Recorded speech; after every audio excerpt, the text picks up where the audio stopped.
May 10th, 2025, and welcome to the market dashboard for this week. This week that was quieter than the weeks before, at least what we experienced in April, specifically in early April before the huge comeback for the equity market. So less active, quieter, but still a couple of interesting things to see and to check. So let's start first with the global dashboard. Equity markets, basically not much moving for a simple reason, so the markets reacted back on the tweets by Trump about trade negotiations with China that was, as a reminder, denied by China at the time. So this week we had an announcement that we would have this series, first round of negotiations between China and the US representatives and the US officials as well in Switzerland.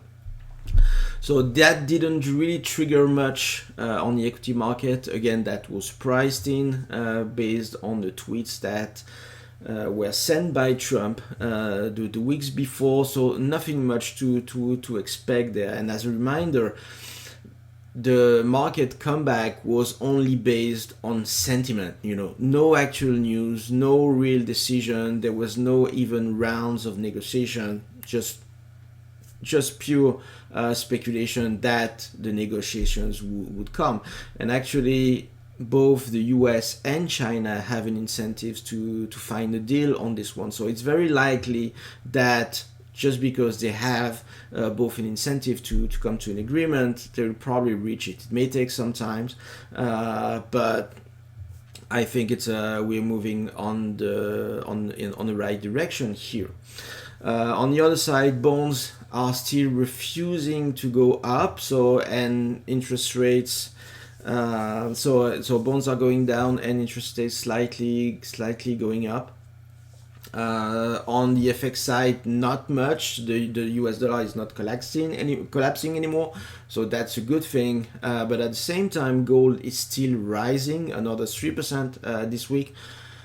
Bitcoin is reaching back to its highest high. Another real good positive on this one, and we have a bounce back from oil, but it's more in volatility, in the noise. Remember last week we were down between 7 and 8% on oil. This week we are back up 4%. I will show you in the chart after that. We are still in a downtrend, and everything seems to be unlocking in the coming weeks based on the negotiation between the US and China on global trade. One thing interesting to note is the activity ratios, such as the volatility ratio that I circled in red here. They are all going down, which means that the volatility is contracting on all asset classes, which again shows that the sentiment is getting better. Market is less active than it's been in the past weeks or months. So everything is quieter down, probably the same way with expectations about the negotiations between the US and China. Well, we all know that even if we had the FOMC this week, everyone is focused on these negotiations, and the rest basically doesn't have much of an impact. So just to show you here, so gold, so we are still in the same uptrend, but we seem to be at this time in a consolidation phase, which will define where gold is going next. Is it going resume its uptrend? Is it going down after some positive negotiations between the US and China? This remains to be seen, but again, it's a waiting position, I would say, for gold. Bitcoin is coming back to its high. So what we see here is, I believe, is interesting. We have massive recovery in the equity market. bonds refuse to go up, and we still have gold going up and Bitcoin going up, which signals a move towards safe haven assets. In terms of Bitcoin, more decentralized, meaning less government linked assets. And basically both are anti-inflationary at this time. If you remember the FOMC decision this week, they were expecting higher inflation, and they are also leading indicators about higher inflation coming in the US anyway. So we have, again, a move towards anti-inflationary assets and safe haven assets, which kind of gives a contradiction between what the equity market is telling us and markets such as gold and Bitcoin, for instance.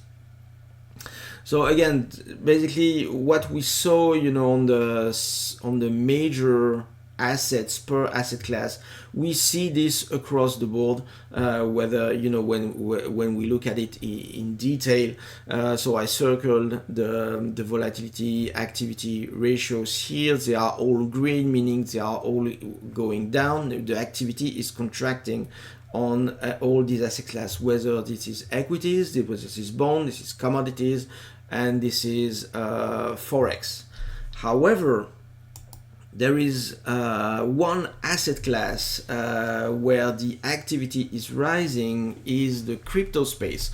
So you see that all the activity ratios are going up. So obviously you see this after Bitcoin, Ethereum notably have risen quite significantly since I show you this on a weekly basis. But this is something that you can see actually on a daily basis when you see these activity ratios coming.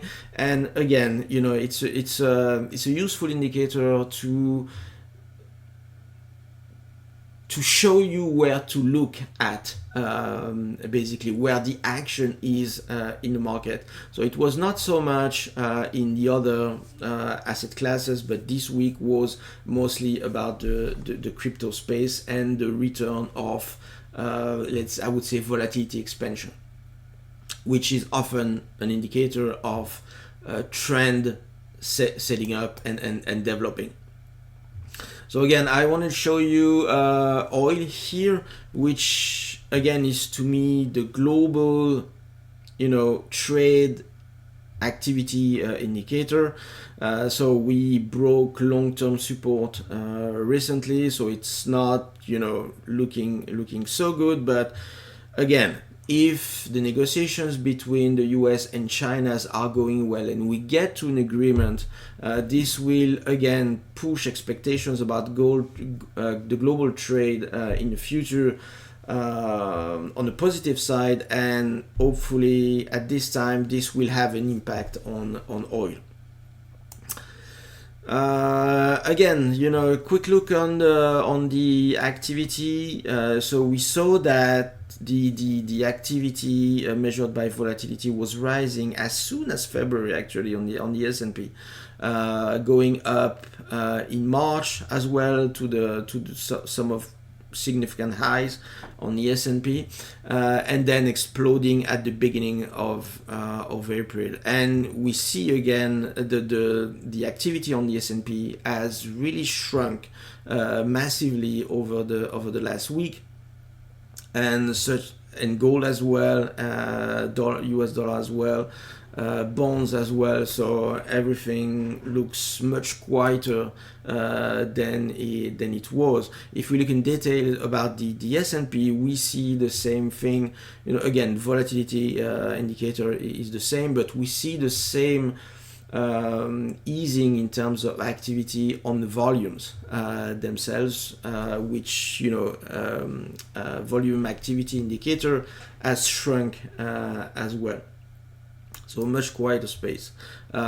Same vision, the VIX as well. VIX is back to levels that is more usual to see. I would say volatility, implied volatility, has been contracting very significantly since the beginning of April. This is, again, same view, so I won't elaborate on this. This is just the global view of the market activity, which is down as well, which is, again, consistent with everything I said. Another indicator of activity and risk not being so prevalent as it was is the average pairwise correlation between a couple of major assets, such as here equities, S&P 500, bonds, TLT, and the US dollar. Risky assets, some safe haven assets, well, all some of them that were used to be thought as safe haven assets, such as bonds or even the US dollar. It's debatable, very debatable now.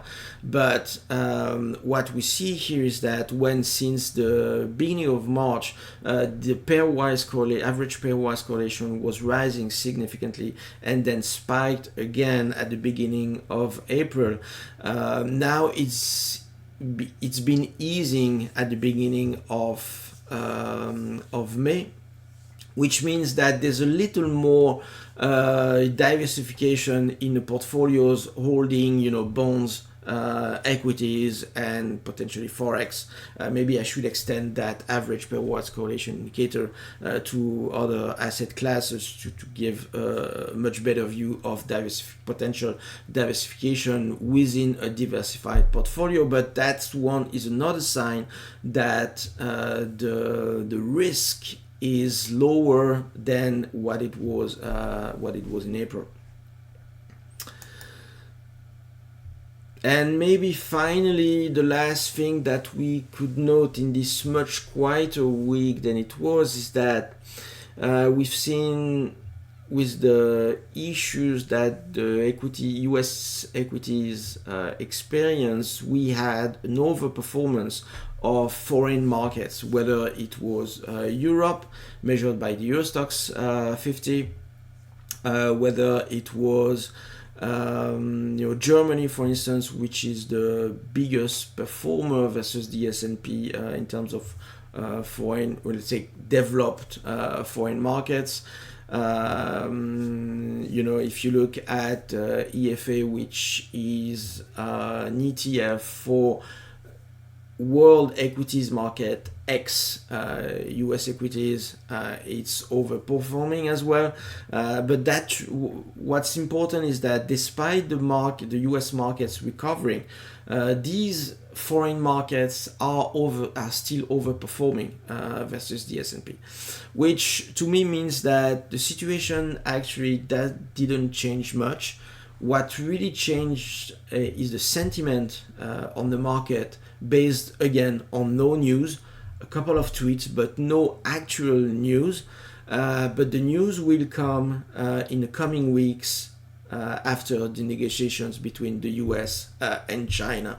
And so, which means that potentially volatility will come back in the markets once we have some decisions or even have some clues or tweets about the results of this negotiation. So thank you for joining for this market dashboard for this week, ending on May 10th, 2025.